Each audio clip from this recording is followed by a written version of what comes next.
Richie, the latest squad news from the Leinster camp, what is it? All the guys from last week's game came through well. We do have a couple of guys still out on the injury list. Luke Fitzgerald and Andy Conway are still struggling a little bit. They're very close to being back, but probably won't be right for this week.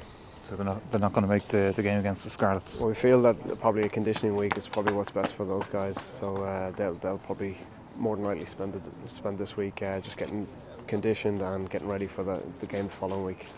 The big talking point in the rugby world today is, of course, events in Paris yesterday. What did you make of that?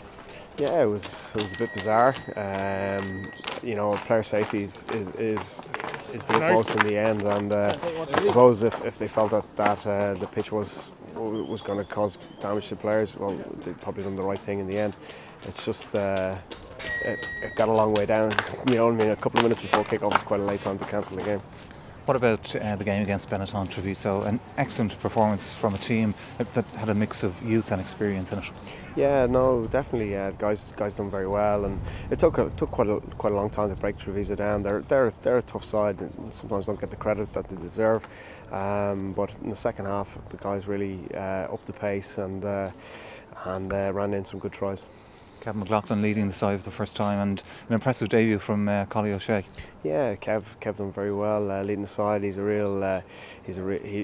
one of those leaders that leads by example. You know, he carried hard, he tackled well, and Collie O'Shea had a very good start to his Leinster career.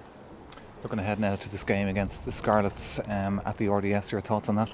Yeah, it's going to be. The Scarlets are a good side. They play a really good brand of rugby. They'll try and throw the ball around a bit, and they'll obviously be disappointed after being beaten last week by Glasgow. So it'll be another challenge. Our home record is something that we pride ourselves in, and we'll be trying to keep that up to date this weekend.